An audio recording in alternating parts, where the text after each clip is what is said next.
Les chuchoteurs, du livre au cœur.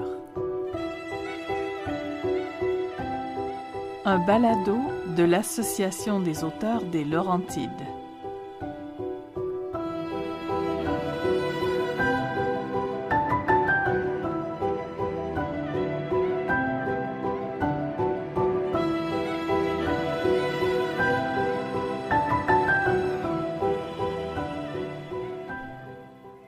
Les verrous de l'aube de Michel Blanchette. La voix de Diane Hood. 85% de nos aptitudes sont latentes. Elles ne demandent qu'à être activées afin de développer notre plein potentiel. Mon nom est Martin Rousseau. Un jour, on m'a offert une carte étrange et un coffret énigmatique. Un univers fantastique ainsi que de palpitantes aventures se sont alors présentées à moi. De Montréal à Lijiang, de Belize à Cusco, de Tiahuanaco à l'île de Pâques et parfois même au-delà du temps et de l'espace, je suis allée à la rencontre de maîtres qui ont semé en moi l'idée que je pouvais devenir le seul créateur de mon univers. Oseriez-vous entreprendre un tel parcours pour donner ainsi un nouveau sens à votre vie? C'est à ce voyage que ce roman vous convie. Notre esprit est le centre de notre univers. Nous sommes, chacun d'entre nous, la conscience toute puissante se manifestant dans le monde que nous avons créé. L'expression de notre environnement est à l'image de nos pensées et de nos croyances. Parole du Maître. Extrait. De nobles rencontres.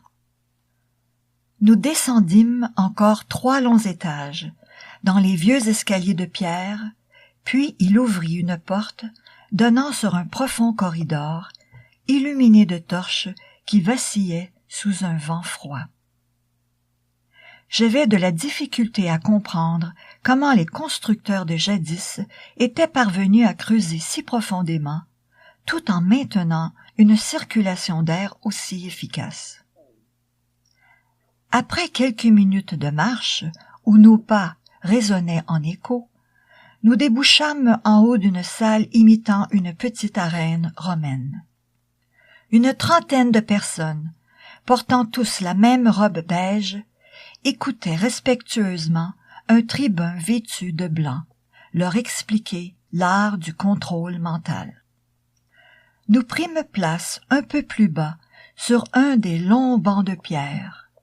J'étais un peu embarrassé d'arriver ainsi au beau milieu d'un cours. Le maître ne sembla pas préoccupé par notre incursion, pas plus que le groupe qui continuait à l'écouter respectueusement.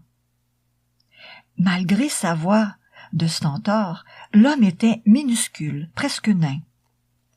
Ses cheveux ébouriffés et grisonnants partaient dans tous les sens, et sa robe traînait par terre comme s'il l'avait empruntée à un partenaire plus grand.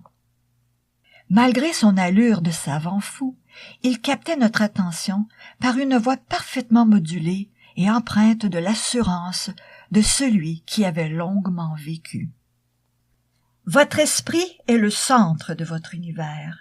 Vous êtes la conscience toute puissante, se manifestant dans le monde que vous avez créé.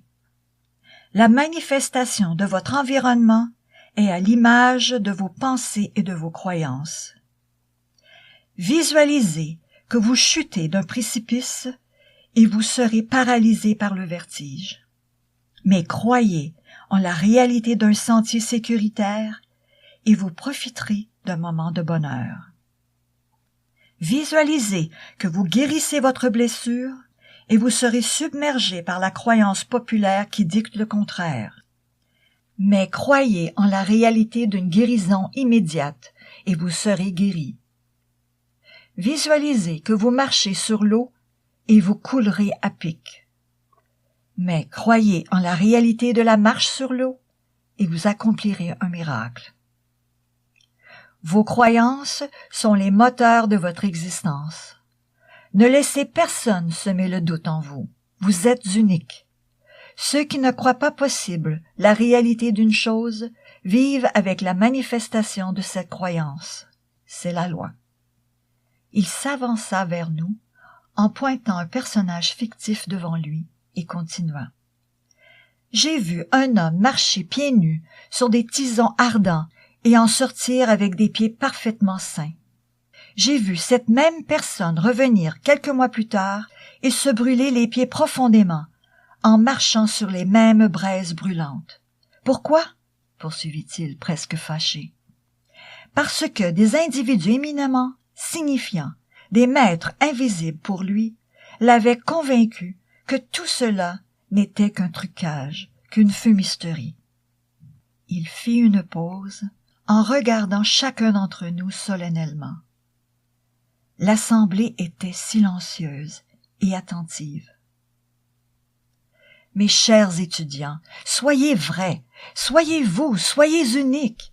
Je vous exhorte à devenir les créateurs de nouveaux univers fantastiques. Insufflez-y vos croyances et invitez-moi. J'en serai ravi. C'est mon souhait de ce jour. Qu'il en soit ainsi. Tous répondirent ensemble. Qu'il en soit ainsi. Il tourna la tête vers l'arrière, et sur le ton de la conversation, et arborant un sourire sincère, il enchaîna. J'aimerais maintenant vous présenter l'un des plus réputés personnages de notre fraternité. Il œuvre au sein de notre confrérie depuis plusieurs siècles. J'ai nommé mon grand ami, notre ami à tous, maître Auguste Vigent. Avait-il dit plusieurs siècles? Les gens se levèrent en bloc pour l'applaudir. J'avais les larmes aux yeux. Il avait été mon premier maître, celui qui m'avait transporté, dans un autre temps, au château de Königsbourg, 5 ans auparavant. Que faisait-il ici, loin de son monde médiéval? Je me levai à mon tour pour l'applaudir. De sa haute stature, il portait fièrement une chemise beige, des bottes et des pantalons en cuir noir. Une toge lavande recouvrait ses épaules, et ses longs cheveux noirs étaient attachés derrière sa tête par une lanière de cuir. Après avoir salué et remercié la foule qui l'acclamait, il enleva sa toge qu'il déposa sur un banc près de lui. Il se pencha respectueusement vers le tribun et le remercia. « Merci, maître Villecros. »« Mes bien chers amis, commençait-il alors que nous nous rasseyons. Nous sommes ici réunis en ce jour glorieux pour accueillir un nouveau membre dans les rangs de notre confrérie. Il est de loin le plus jeune à avoir franchi les 3 premières épreuves permettant ainsi d'accéder à la 4e initiation. Alors qu'il poursuivait en me jetant des coups d'œil de plus en plus fréquents, l'excitation commença à s'insinuer en moi. « J'ai eu la chance, poursuivit-il, de le rencontrer pour la première fois il y a près de 5 ans déjà. Et il m'avait alors grandement impressionné par son désir d'apprendre, malgré son scepticisme bien légitime. Vu son jeune âge, je doutais alors de sa persévérance et m'inquiétais du sérieux de sa démarche.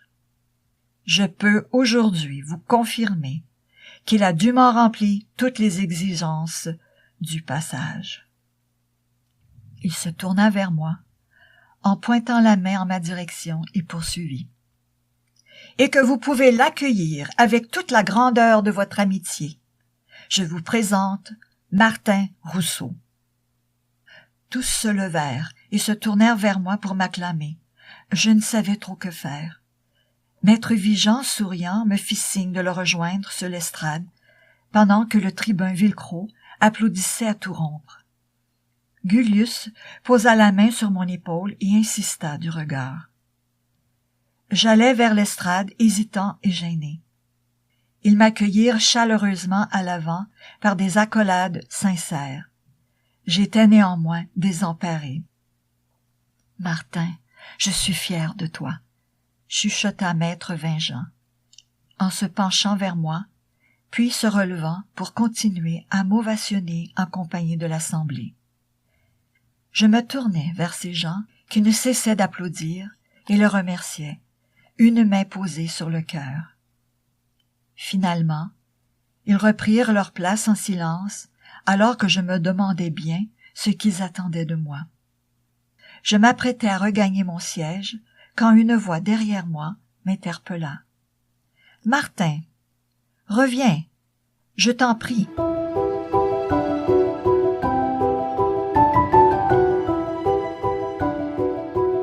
Les chuchoteurs du livre au cœur est un balado de l'Association des auteurs des Laurentides.